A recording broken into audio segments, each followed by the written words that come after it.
Hi, I'm back again. My name's Julie, and a lot of people have asked me for this recipe, and it's really simple, and it's a bit of a budget one as well, and it's fish curry. So it's got a bit of a Malaysian flavour to it because it has coconut in it.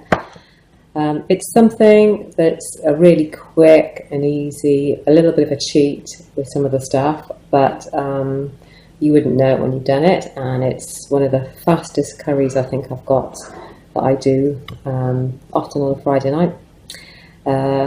All it takes is some sort of fish. If you're looking on a budget and you haven't really got the time to go out shopping for things, I tend to just pick up like frozen blocks of fish, just a white fish.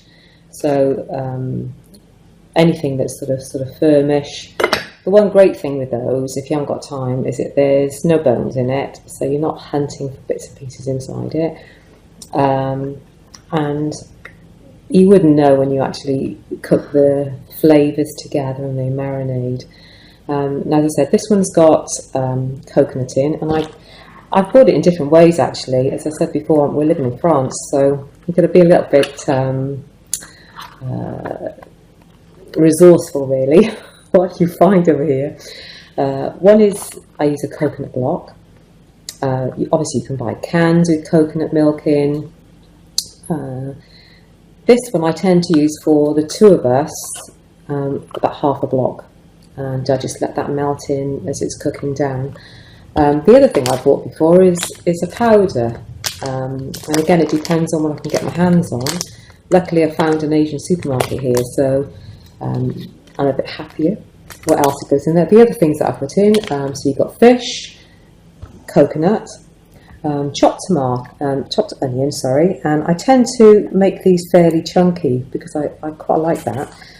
You can put in shallots, and you can chop it really fine if you don't like the texture of onion once you've actually cooked the fish. And the other thing I put in then is chopped tomatoes, and just again, quite small, and they will cook down. You wouldn't hardly see them by the time you finished with the curry.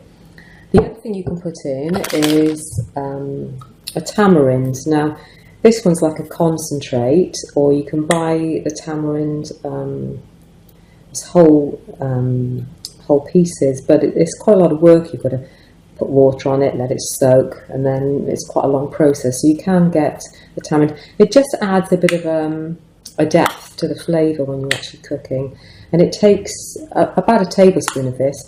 It depends on which one you buy. When we lived in the UK, I used to pick one up, but it was much stronger, and it was almost black actually when you opened it up. This is quite pale brown, so it takes a bit more of this one to add the flavour that you want in it. The other thing I add also is curry leaves, and you can pick these up down an Asian shop. I mean, they just look like leaves and they add a bit of flavour. Other than that, it's a little bit of oil in the pot. Now you can put a sort of vegetable with this as well, and I've done all sorts of different things with this before. What's really nice is okra. Can't find okra fresh here at the moment, so I've never tried this before, but we're going to have a go today, and it's in a tin. So they don't look quite the nice, beautiful, vibrant green that you would normally get, so I have no idea what they're going to be like, but we'll try them later. And the spices in this curry, now you can add extra chilli if you want. I find for us it's quite punchy as it is. I found a fish spice mix in our supermarket back in the UK. Haven't quite found this one over here yet. And it's by this company here, Lazia, I think that's how you pronounce it. And it's a garlic or ginger sort of flavour. It's quite spicy. It's a masala. Other friends that have taken this recipe have gone back to the UK, couldn't find that one, so they ended up with a Thai fish mix of spices as well. So as I say, it's very simple. It's a really quick curry to make. So all you do is you put a bit of oil into a pan. And the first thing I'm going to do is I'm going to cook down the onion. And I'm going to add a bit of garlic to that as well. Chopped garlic.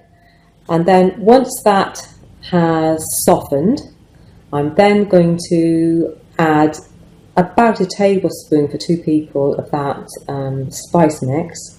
with a little bit of water, and I'm going to let that cook for about a minute. Not burn, but just let it cook, and it brings the flavour out. It can make you cough a bit as well, unfortunately. And then after that, I'm going to add the rest of the ingredients. So I'm just going to pop that on now, and I'll show you what it looks like. I just want to show you what it looks like. At the moment I've got in here garlic, onion. I've just put the tablespoon of powder in, and also a little bit of water just to make a bit of a paste. And I'm just going to let that cook down until it sort of allows the spices and the flavour to sort of come out of here. And then into this now, it's been sitting there for a moment, I'm just going to add the other ingredients. I just want to show you that actually it looks terrible when you first start this curry. I promise you it's not going to look like that when it's finished. That's just so far in there, the onion, garlic, the spices, a bit of water, the curry leaves, the fish, and the half a block of coconut. After this, I'm going to add the vegetables once these have cooked down a bit. Today I'm going to put okra in, and I put maybe some long, thin French beans as well to add a bit of body to it. You can put pretty much most vegetables in there too. Excuse me. And even so, the green will obviously lift the colour of the curry as well. So I'm just going to let that cook down, and I'll show you what it looks like afterwards. I just thought I'd read on the side of the packet actually and tell you what the spices are in here, and if you wanted to do them from scratch you could do. Inside here is red chilli, coriander, salt, turmeric, roasted cumin powder, dry garlic, cinnamon, black pepper, cardamom, fenugreek leaves and powder. So there's quite a few spices in there going in. Plus, as I said, on top of that you're adding the tamarind, the curry leaves, coconut.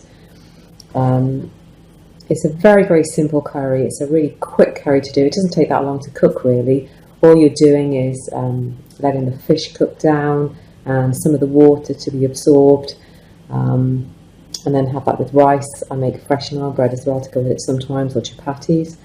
But I'll show you what it looks like when it comes out of the pan.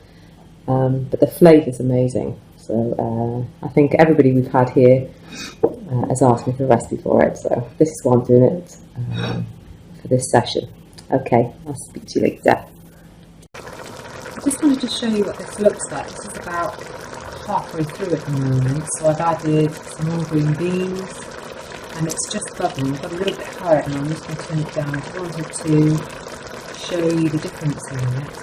Now that sauce is getting thicker as we're going along, and because of the coconut, it's going to have that nice sort of creamy texture when you taste it.